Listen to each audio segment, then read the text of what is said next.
On a crisp morning in the city's heart, Ethan Carter strode confidently down the bustling streets, his tailored white suit gleaming under the sun. A bold red tie hung neatly at his chest, but it was the bright red MAGA hat perched proudly on his head that turned heads. Some passers-by nodded in approval, others shot him sharp, disapproving glares. Ethan, unfazed, kept his eyes forward. He had places to be, and the opinions of strangers didn't make his list. As he rounded a corner onto a crowded intersection, a gruff voice cut through the morning hum.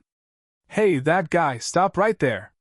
Ethan paused, more puzzled than alarmed, and turned to see two police officers marching toward him. Officer Daniels, a burly man in his 40s with a buzz cut and a scowl etched into his face, led the way. His partner, Sergeant Hayes, a lean man with graying temples and an air of weary authority, followed closely. Their badges glinted menacingly in the sunlight. "What's this about?" Ethan asked, his voice steady but laced with irritation. Daniels smirked, stepping closer. "We've got questions for you," he said, his tone dripping with disdain. "About that hat and the trouble you're stirring up." Ethan's brow furrowed. "Trouble?" "For walking down the street." Before he could say more, Daniels lunged forward, shoving him hard. Ethan stumbled, his palms scraping the rough asphalt as he hit the ground. Pain shot through his knee, but he barely had time to react before Daniels was on him, twisting his arm with brutal force. "Relax, tough guy," Daniels sneered, snapping cold handcuffs onto Ethan's wrists. The metal bit into his skin, too tight for comfort. Hayes stood back, arms crossed, a smug grin spreading across his face. "Guess your great America doesn't feel so great now, huh?" he mocked. A crowd gathered, phones out, recording every second. Murmurs rippled through the onlookers, but no one stepped in. Ethan caught their wide-eyed stares, their hesitation palpable. "Is this necessary?" he gritted out, wincing as Daniels yanked him to his feet. "Necessary?" Daniels scoffed. "It's a lesson. Maybe you'll think twice about parading around like you own the place." Hayes leaned in, his voice low and mocking. "Write to your president about it." "Oh, wait, he's probably too busy." They shoved Ethan into the patrol car, the door slamming shut with a thud. As the car sped off, Daniels turned to Hayes with a grin. "The law applies to everyone," he said loudly. "Even guys like him." Ethan sat in the back seat, jaw clenched, his scraped knee throbbing, and his pride battered. But his mind was racing. This wasn't over, not by a long shot. Exactly 1 hour later, Ethan limped into a courtroom, his wrists still cuffed, his suit now rumpled.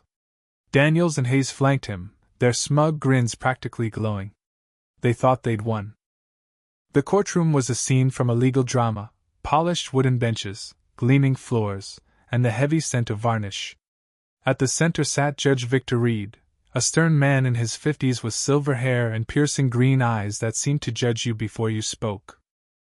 Known for his no-nonsense demeanor and rumored biases, Reed looked at Ethan like he was already guilty.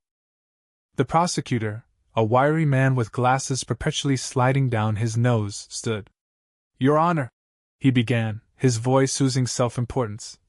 "The defendant, Ethan Carter, is charged with provocation, disturbing the peace, and resisting arrest." Reed's eyebrow arched as he sized Ethan up. Ethan sat still, his face a mask of defiance, knowing silence was his best defense for now. The prosecutor spun a tale so exaggerated it belonged on a tabloid cover, painting Ethan as a reckless troublemaker. Daniels and Hayes exchanged smirks, relishing the moment. But just as the tension peaked, the courtroom doors swung open with a dramatic creak. Heads turned, whispers erupted, and in strode a man who commanded the room without saying a word. Dressed in a sharp navy suit, Nathan Brooks walked in with the confidence of someone who owned the place. His presence was electric, his gaze cutting through the crowd like a blade. "Apologies for the delay, Your Honor," he said smoothly, setting his briefcase down with precision. He glanced at Ethan, offering a quick, reassuring nod, then turned to Daniels and Hayes. His eyes narrowed, and the officers' grins faltered. I'm Nathan Brooks, he announced, his voice calm but laced with steel. I'll be representing Mr. Carter. The air shifted. Even Judge Reed seemed momentarily unsettled. Brooks didn't pause. Before we proceed, it's critical that the court knows who my client is. Reed leaned forward, skeptical. And who is Mr. Carter? Brooks' lips curled into a faint smile.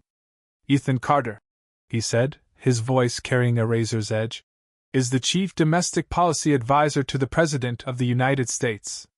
The room froze. A collective gasp sucked the air out of the space. Whispers exploded in the gallery, phones buzzing as the news spread. Reed's pen hovered midair, his face a mask of shock. Daniels and Hayes turned pale, their smugness evaporating.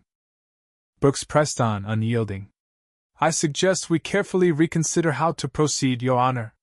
The courtroom buzzed with chaos, and Ethan allowed himself a small, fleeting smile. The tide was turning. Judge Reed, citing a conflict of interest, abruptly left the bench, his retreat sparking more murmurs. Moments later, Judge Samuel Holt entered, a man in his late 50s with a trimmed beard and a reputation for being unshakable. Holt settled into the chair, his gaze locking onto Daniels and Hayes. They squirmed, their confidence gone. Let's get this under control, Holt said, his voice low but commanding. Brooks stood, raising a hand. Your Honor, I'd like to submit critical evidence. He handed over a USB drive. This is video footage of the arrest, captured by multiple witnesses and already circulating online. The gallery buzzed as Holt played the footage. The screens showed Daniels shoving Ethan, twisting his arm, and Hayes smirking. Their mocking words echoed through the speakers, silencing the room. Holt removed his glasses, his face a mix of disgust and resolve. Officers Daniels and Hayes, he said, his voice cutting like a knife. Explain what I just watched. Daniels stammered. We were maintaining order, Your Honor. Holt's eyes narrowed. Order? You assaulted a man for walking down the street. Hayes tried to speak, but Holt silenced him. Enough. This isn't about what you thought. It's about what you did, illegally abused your authority. The room held its breath as Holt delivered his verdict. Officers Daniels and Hayes, you are charged with abuse of power, excessive force, and unlawful arrest. I sentence you both to 6 months in county jail, effective immediately. The gallery erupted in applause, cheers echoing from the crowd outside. Daniels and Hayes were led away in cuffs, their faces hollow. Ethan watched them go, his calm exterior hiding a surge of satisfaction. As the courtroom cleared, Brooks approached, a faint smile on his lips. They'll remember this day, he said. Ethan chuckled, rubbing his wrists. So will everyone else. Outside, cameras flashed, and the crowd roared. Social media exploded with #JusticeForEthan trending nationwide. The story sparked heated debates. Some praised the outcome as a victory for accountability, others argued the officers were unfairly targeted. Ethan Carter became a symbol, his arrest a lightning rod for discussions on power, politics, and reform. What do you think? Was justice served, or did the system overcorrect? Drop your thoughts in the comments below, and let's dive into the bigger question: where's the line between authority and abuse?